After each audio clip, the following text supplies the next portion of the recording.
Assalamualaikum warahmatullahi wabarakatuh. Perkenalkan, nama saya Novi Suryanti Indrayani. Saya adalah calon guru penggerak angkatan ke-10 Kabupaten Asahan, Provinsi Sumatera Utara. Dalam video ini saya akan berwawancara dengan beberapa kepala sekolah untuk memenuhi tugas demonstrasi kontekstual dalam modul 3.1 pengambilan keputusan berbasis nilai-nilai kebajikan sebagai pemimpin. Semoga video saya bermanfaat ya. Selamat menikmati. Terima kasih. Assalamualaikum warahmatullahi wabarakatuh. Perkenalkan, nama saya Novi Suryanti Indrayani. Saya berasal dari UPTD SD Negeri 017135 Semangsari. Saya adalah calon guru penggerak angkatan ke-10 Kabupaten Asahan, Provinsi Sumatera Utara. Di sini saya akan kembali mewawancarai kepala sekolah PAUD, tingkat PAUD. Beliau adalah Ibu Mardia Harahap. Nah, bagaimana Ibu Mardia, apa kabarnya? Sehat. Alhamdulillah sehat. Nah, di pertemuan ini kita mau membicarakan apa ini Ibu Mardia? Dilema etika dan rujukan moral. Oke, dilema etika dan rujukan moral ya Ibu ya. Nah, kira-kira kasus apa ini yang pernah Ibu tangani di sekolah Ibu? Dilema etika itu kasus-kasus itu anak PAUD ya, khususnya itu kan masalah anak-anak. Ada anak-anak punya kecenderungan kemandirian, ada anak-anak punya kecenderungan memang dia manja dari rumah. Di sini adanya anak-anak yang wajib ditunggu orang tuanya, anak-anak yang sudah bisa dilepas. Padahal seharusnya anak-anak ketika dilepas di PAUD itu dimasukkan ke PAUD dan memang harusnya ditinggal dengan orang tuanya, walaupun pada usianya mereka masih dalam asuhan orang tuanya. Jadi dilema ya. Ada anak yang ditinggal menangis, tapi kalau dia ditinggal orang tuanya jelas tidak mematuhi peraturan yang ada di sekolah. Jadi ini menjadi dilema etika karena pada posisinya mereka yang pada benar ya, kalau anak menangis harus juga dengan orang tuanya, tapi kalau anak ditinggal dia juga harus mandiri seperti itu. Jadi sebagai kepala sekolah ada konflik batin ini ya Bu ya, untuk memutuskan hal ini. Nah, selama ini bagaimana Ibu dapat mengidentifikasi kasus-kasus yang merupakan dilema etika bagi pembangunan moral ini Bu? Ya, ada suatu kasus ya. Ada satu anak yang terdeteksi yaitu autis ya, karena sudah mengalami diagnosis awal. Anak ini kecenderungannya dia itu belajar kalau ditinggal umurnya dia nangis, dia akan menjerit umi. Dia ini kan jadi dilema ya. Kalau uminya ada, anak ini tenang, tapi kan si umi ini juga punya kegiatan yang memang harus diselesaikannya, misalnya urusan rumah tangga. Jadi ini menjadi dilema ya, makanya menjadi kasus sama kami. Tapi seiringnya waktu, ketika gurunya bisa menggantikan posisi uniknya, rasa kasih sayangnya, rasa perhatiannya, lama-lama terkikislah ketergantungannya dengan gurunya tadi. Jadi di sini peran gurunya itu tadi harus bisa menggantikan orang tuanya untuk kasus-kasus di sekolah ini. Jadi antara guru sama siswa harus ada chemistry Ya, Bu ya. jelas, Betul, karena betul. ini ikatan batin harus kuat. Nah, luar biasa ini Bu Mardia. Nah, selama ini bagaimana Ibu Mardia mengambil keputusan di sekolah, terutama itu untuk kasus-kasus di mana ada dua kepentingan ini. Yang satu benar dan yang satu sama-sama punya nilai kebajikan. Bagaimana ini Bu? Kalau masalah kayak gini mungkin kita akan berpikir kata-kata bijaksana ya, bijaksana. Kalau bijaksana itu kita tidak merugikan siapapun, tapi kita akan berlapang dada. Di sini juga untuk menyampaikan kata-kata bijaksana, otomatis kita tidak dengan keputusan kita sendiri, tapi kita mengambil keputusan dengan duduk bersama. Nah, itu yang mau saya kuncinya dari sini, duduk bersama ini ya Bu ya. Oke, kalau gitu. Nah, ini antara duduk bersama dengan siapa ini kira-kira akan berkombinasi dengan menyelesaikan kasus-kasus dilema etika ini? Dilema etika ini terangkum dalam kegiatan parenting. Parenting orang tua ini kan biasa sebulan sekali ya, bisa juga kita masukkan ke PA group, bisa juga kita undang orang tua dalam parenting orang tua. Jadi sifatnya ini si orang tua lebih terbuka, kami yang punya kepentingan pendidik pun lebih terbuka. Jadi sama-samalah kebijaksanaan yang diambil ini tidak merugikan siapapun, karena kan posisinya benar dan benar. Nah, jadi tidak ada satupun yang pihak dirugikan ini Ya, Bu, ya. jelas. Betul. Nah, lalu Ibu, langkah-langkah apa atau prosedur seperti apa yang Ibu lakukan untuk penanganan kasus yang selama ini Ibu hadapi? Kalau kasus yang saya hadapi, langkah-langkahnya itu tadi. Yang pertama memang kami jelas melakukan parenting. Itu langkah yang paling dasar. Karena anak PAUD ini adalah anak yang memang dia itu usia dini. Usia dini prasekolah. Otomatis kalau prasekolah ini wajiblah parentingnya ada.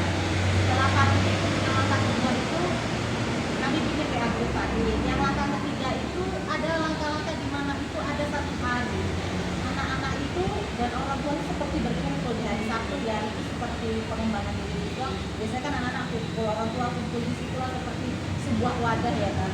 Otomatis gurunya curhat, orang tuanya curhat. Ada keterbukaan antara kepala sekolah dengan guru dengan orang tua murid ya kan. Nah, luar biasa. Ini kolaborasi yang hebat ini. Iya, iya. Nah, lalu bagaimana ini Bu Maria? Hal-hal apa saja yang selama ini Ibu anggap efektif dalam pengambilan keputusan pada kasus-kasus dilema etika ini? Kasus yang Ibu anggap efektif ini bagaimana? Kalau kasus yang paling efektif itu ya saya harus mengambil keputusan nyaman. Nyaman untuk orang tua dan nyaman untuk saya. Makanya saya bilang tadi ada kata-kata bijaksana itu tadi. Bagaimana anak usia prasekolah ini ketika dia dititipkan pasti awalnya tidak nyaman, ya kan? Apa sih yang membuat anak ini nyaman? Ya, yang membuat anak ini nyaman gurunya. Saya sebagai punya kepentingan pendidik harus menjadi seolah-olah seperti orang tuanya. Makanya dikatakan seorang pendidik berubah itu punya nilai kesabaran yang berlebih. Ketika memang ada nilai kesabaran yang berlebih, disitulah memang pendidikan itu berhasil, khususnya di sekolah usia dini. Ya, jadi seorang guru PAUD ini punya apa? Harus punya nilai lebih ya. Salah satunya mencuri nilai hati, mencuri hati. Iya, mencuri hati anak-anak. Nah, kadang-kadang anak-anak ini kan emosinya belum stabil, lalu egonya ini juga belum stabil. Jadi disitulah letak guru-guru PAUD ini bagaimana untuk mencuri hati dan masuk ke kehidupan mereka ya Bu ya. Oke, kalau begitu. Nah, apakah ada atau apakah Ibu memiliki sebuah tatkala atau jadwal tertentu dalam sebuah penyelesaian masalah etika? Apakah Ibu langsung menyelesaikan di tempat atau tunggu esok-esok hari aja lah begitu? Biasanya misalnya ada sebuah pelaporan tentang anak ya kan. Oh, anak saya dianiaya, dibuang ininya, anak saya nggak terima dong. Dan ada orang tua mengkonfrontasi. Ketika orang tua si anak ini datang bersama, memang masalah itu harus selesaikan hari ini juga. Tetapi ketika ada salah satu orang yang datang dan yang satunya tidak datang karena alasan, pasti ada penundaan esok harinya dan keduanya memang wajib didudukkan. Karena kita akan mencari pembenaran keduanya kan pasti ada ya, mencari jalan keluarnya. Kan kalau sudah didudukkan antara A dengan si B, anak yang bermasalah, otomatis kita tahu dari mana asal muasal. Kalau anak PAUD ini kan berkisar pada masalah keusilan. Kadang orang tuanya nggak terima anaknya diusil, padahal si anaknya juga punya usilan sama dengan anaknya. Nah, jadi ini sebenarnya penyelesaian kasusnya ini dilihat fleksibel ini ya Bu ya, disesuaikan dengan waktu dan kondisi ya. Oke. Nah, adakah seseorang atau faktor-faktor apa saja yang selama ini mempermudah atau membantu Ibu dalam mengambil keputusan dalam kasus dilema? Ada untuk mempermudahkan hal seperti ini. Biasanya kami dalam kelompok orang tua itu atau paguyubannya itu harus memiliki ketua. Kalau mereka memiliki ketua, apapun masalah yang di dalam ini terhadap anak, mereka sama-sama bisa meredam. Karena kan anak TK ini komunikasinya kan antar orang tua ya, bukan antar anak. Jadi ketika ada paguyubannya terbentuk, ada ketuanya, mereka selalu mengatakan ke ketuanya dan ketuanya menyampaikan ke gurunya. Jadi memang mereka berkolaborasi karena yang diasuh ini anak. Nah, luar biasa ini Bu Mardian. Waktu yang singkat tapi padat dan mencurahkan semua energi untuk dilema-dilema etika yang kita bahas. Nah, dari pembicaraan ini, apa yang mau Ibu sampaikan terkait dari pengalaman Ibu untuk mengambil keputusan dilema etika ini? Dalam setiap pengambilan keputusan, apalagi masalah dilema etika untuk pendidikan anak usia dini, kita itu harus melihat latar belakang masalah. Latar belakang masalah ini kita sekolah otomatis tidak ada anak yang salah, anak-anak ini jujur, tapi kondisinya lah yang membuat anak-anak seperti itu. Misalnya ada anak-anak yang suka usil kepada temannya dan temannya itu tidak terima dan kita anggap itu kan sebagai kondisi si anak. Makanya di sini adalah kebijaksanaan si gurunya tadi, selalu menerangkan tentang kebaikan, selalu menerangkan kata-kata ajaib, minta maaf, tolong dan terima kasih. Jadi dengan kata-kata seperti itu kan kita bisa menyampaikan kebijaksanaan dalam setiap dilema etika. Nah, terima kasih Bu Mardia, terima kasih banyak atas waktunya. Sudah ngobrol ya. Dalam waktu singkat tapi ngobrolannya banyak. Terima kasih banyak. Iya. Demikian wawancara saya dengan Ibu Mardia. Beliau adalah kepala sekolah PAUD, jenjang PAUD di KB Al-Mahira Simpangkawan. Saya akan kembali mewawancarai kepala sekolah. Beliau adalah Kepala Sekolah UPTD SD Negeri 017135 Sengonsari. Beliau adalah Ibu Heriana Lesita SPD. Bagaimana Bu kabarnya? Sehat. Alhamdulillah sehat ya Bu ya. Bagaimana aktivitasnya di sekolah? Ya, gimana ya? Saya tetap aktif datang ke sekolah Bu ya. Dengan meninjau kasus-kasus yang ada di sekolah ini, ya, menerima keluh kesah guru yang ada di sekolah ini juga, ya itu nanti akhirnya akan kita kumpulkan dan kita musyawarahkan bersama bagaimana cara mengatasi kasus-kasus yang ada di sekolah ini. Ya, nah luar biasa ini Bu. Izin saya menanyakan. Nah, saya mau wawancarai Ibu terkait dengan kasus dilema etika. Nah, kira-kira kasus apa ini yang mau kita bicarakan di sini Bu? Ini saya akan menunjukkan suatu kasus tentang keterlambatannya dari siswa. Salah satu siswa di sekolah kita ini, dia selalu datang terlambat. Setelah saya tanya, kenapa sih kamu kok selalu datang terlambat? Dia bilang, saya selalu membantu orang tua saya di rumah. Kenapa kamu bantu orang tua? Membantu orang tua, apakah orang tua kamu gak ada yang membantu di rumah? Ya ada Bu, ketepatan ibu saya single parent Bu, jadi saya harus membantu dia karena keterbatasan ekonomi kami Bu. Jadi kamu bantu mencari nafkah di rumah gitu. Ya Bu, saya bantu ibu saya dulu sebelum saya berangkat ke sekolah. Jadi saya selalu datang terlambat, bahkan sering tidak datang ke sekolah. Masya Allah, kasihan sekali nih ya Bu ya. Nah, lalu Bu, ini selama ini bagaimana Ibu mengidentifikasi kasus tadi? Saya mengidentifikasi kasus tersebut dengan cara memanggil siswa tersebut. Saya tanyakan, kenapa sih kamu kok selalu datang terlambat Nak? Selalu ketinggalan pelajaran sudah mulai, kamu baru masuk dalam kelas, gimana kok seperti itu? Saya kayaknya kok males ya nengok kamu yang seperti itu gitu. Betul. Tapi dia bilang, gimana ya Bu, karena saya selalu diminta oleh orang tua saya untuk membantu beliau dulu Bu sebelum berangkat sekolah. Ya, gimana lah ya, kamu harus tetap sekolah nak, nggak bisa nggak sekolah. Saya bilang gitu. Iya bu, saya minta izin, minta maaf lah ya bu, kalau saya selalu datang terlambat. Nah, dia bilang gitu bu, seperti itu lah. Bilang ya, gimana ya? Saya kayaknya jadi dilema sama saya bu, gimana saya dia harus membantu anak ini supaya dia tetap cepat datang ke sekolah, tetap bisa mengikuti pelajaran di sekolah, tidak selalu terlambat, tidak selalu ini namanya nggak hadir ke sekolah. Gimana ya caranya gitu. Nah, ini kan kasusnya ini ada dua dilema ini ya Bu ya, antara benar dengan yang benar.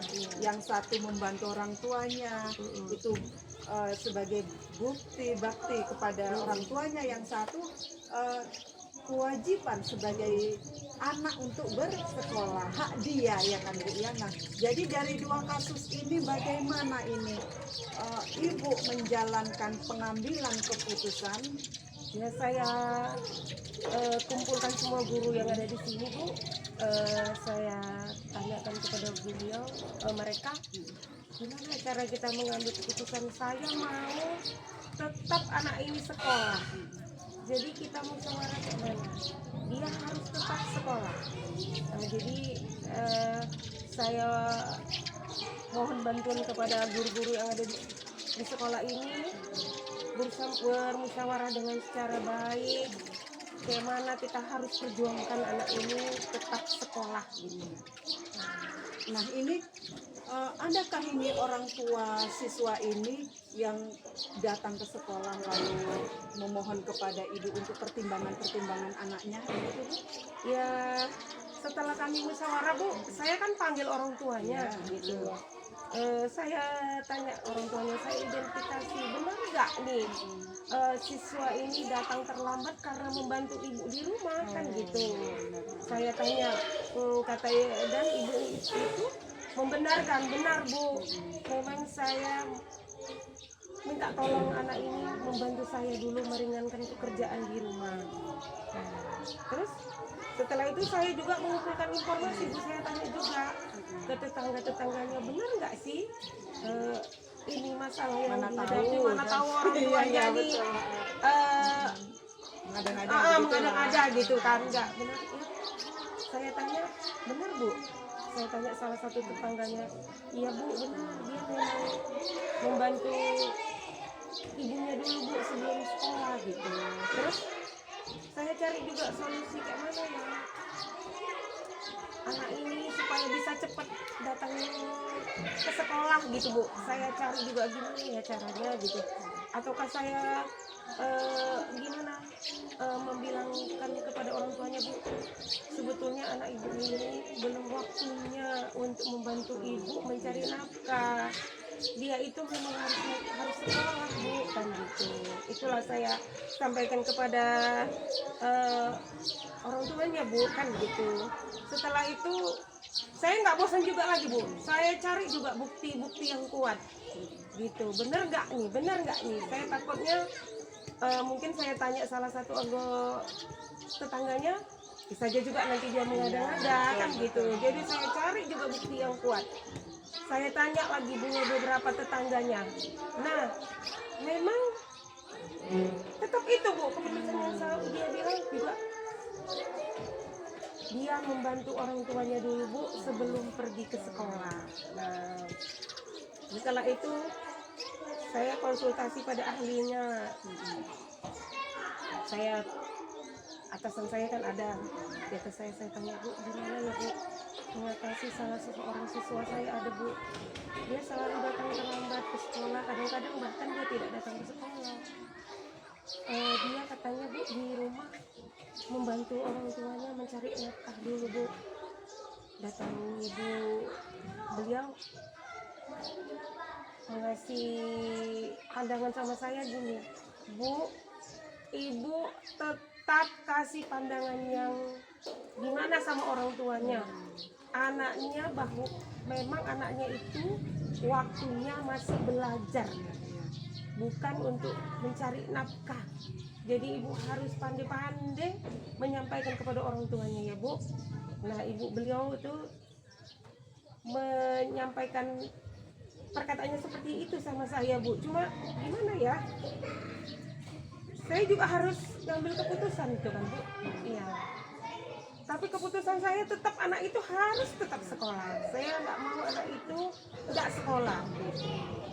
Jadi dari beberapa solusi ini diantaranya ini kolaborasi dengan orang tua ya Bu, bicara empat mata ini ya, bicara dari hati ke hati dengan orang tua murid sehingga mereka bisa tahu hak dan kewajiban anak ini ya Bu ya. Nah luar biasa. Nah ini lalu Bu, adakah ini prosedurnya, prosedur Ibu yang Ibu lakukan untuk pengambilan keputusan selama ini? Ya, saya tidak merasa tidak melawan rasa kemanusiaan ya. Saya tetap bermusyawarah kepada guru, terutama wali kelasnya. Saya bilang, Bu, anak tersebut jangan selalu ibu hukum kalau dia datang terlambat. Jangan ibu marahi kalau dia datang terlambat. Memang anak ini selalu membantu meringankan beban orang tuanya di rumah. Jadi saya harap kita sama-sama, Bu, mengapa anak tersebut supaya anak ini bisa lepas dari rasa tekanan yang misalnya beliau harus membantu orang tua sebelum berangkat ke sekolah. Kalau bisa dia harus lepas dari beban membantu orang tua di rumah ini. Nah, sudah ya Bu ya. Tadi kita berbicara tentang prosedur ini ya kan. Nah, lalu selanjutnya hal-hal apa ini yang Ibu anggap efektif dalam pengambilan keputusan dari kasus yang Ibu hadapi tadi? Tidak bagi saya melaksanakan keputusan itu yang penting saya tidak melawan rasa kemanusiaan dan saya berpihak pada murid. Saya memperjuangkan murid tetap sekolah. Oke. Jadi dilema itu yang membuat Ibu mendorong untuk keberpihakan pada murid ya Bu ya. Iya luar biasa. Nah memang keputusan-keputusan itu memang harus dia berlandaskan kepada rasa kemanusiaan dan berpijak pada kepentingan murid ya Bu ya. Oke kalau gitu. Nah kira-kira hal-hal apa saja ini Bu yang selama ini menjadi tantangan Ibu dalam mengambil keputusan? Pertama, tantangan yang saya hadapi dari orang tua, Bu. Orang tuanya tetap menganggap saya dalam mengambil keputusan ini tetap merasa dia merugikan dia. Seharusnya dia kalau dibantu oleh anaknya ini bisa lebih cepat pekerjaannya. Karena anak saya paksa tetap harus sekolah, dia merasa dirugikan. Jadi sebenarnya tantangan itu dari orang tuanya ya dari Bu ya. orang tuanya. Nah inilah dilema ini yang terjadi di kasus ini ya Bu ya. Nah luar biasa ini. Jadi sikap Ibu dalam mengambil keputusan itu sangat efektif sehingga siswa Ibu tidak dirugikan dalam belajar ya kan Bu ya. Nah adakah jadwal tertentu yang Ibu lakukan, misalnya hari ini kasusnya terjadi, besok-besok sajalah gitu, atau hari ini juga Ibu lakukan Kalau jadwal penyelesaiannya? keputusan itu langsung, nggak ada lagi saya tunda-tunda besok, saya langsung saya selesaikan kasusnya gitu. Takutnya basi Takutnya ya Bu, basi, ya? saya lupa gitu Bu. Iya, Ya. iya. Betul, jadi di situ ada kasus, di Langsung situ diselesaikan. diselesaikan. Nah luar biasa ini Bu ya. Nah adakah seseorang ini yang membantu Ibu dalam mendorong potensi Ibu untuk menyelesaikan beberapa kasus yang Ibu alami di sekolah terkait kasus etika dalam pendidikan ini? Pastinya ada, terutama guru-guru yang ada di sekolah ini. Karena saya untuk menyelesaikan kasus-kasus ini selalu bermusyawarah pada guru-guru sama guru-guru yang ada di sekolah ini supaya kasus ini tetap cepat selesai dan anak tidak dirugikan. Oke, jadi kolaborasi dengan guru. Iya, berkolaborasi. Iya, jadi mengutamakan musyawarah. Oke, kalau begitu. Nah, obrolan kita ini sebenarnya singkat ini ya Bu ya. Ingin sekali obrolannya panjang, membahas banyak hal. Namun karena keterbatasan waktu dan Ibu pun banyak sekali aktivitas di luar dan kegiatan di sekolah, maka saya ingin tahu ini Bu, dari semua hal-hal yang telah Ibu sampaikan, pembelajaran apa ini yang dapat Ibu ambil dari pengambilan keputusan yang berbau dengan dilema etika? Pembelajaran yang saya dapati dalam mengambil keputusan ini, bahwa saya sebagai seorang pimpinan harus bijaksana dan adil dalam mengambil keputusan, dan keputusan itu harus berpihak pada siswa. Siswa tetap sekolah, tetap belajar, dan tidak datang terlambat lagi. Nah, luar biasa ini keputusan-keputusan yang bijaksana yang Ibu ambil. Ternyata Ibu identifikasi dulu ya kan Bu. Nah, itu ada beberapa langkah yang Ibu ambil sehingga keputusan itu pada ujungnya harus berpihak pada murid. Nah, ini adalah pembelajaran yang luar biasa khususnya untuk saya dalam mencontoh Ibu dalam mengambil keputusan. Nah, saya rasa sampai di sini ya Bu ya. Saya ucapkan terima kasih atas obrolan yang singkat ini. Ibu sudah meluangkan waktu untuk saya wawancarai. Nah, terima kasih Bu. Terima kasih banyak saya kesini. Iya. Nah, demikian wawancara saya bersama Ibu Heriana Lesita, Kepala Sekolah UPTD SD Negeri 017135 Sengonsari, Kecamatan Aikuasan, Kabupaten Asahan.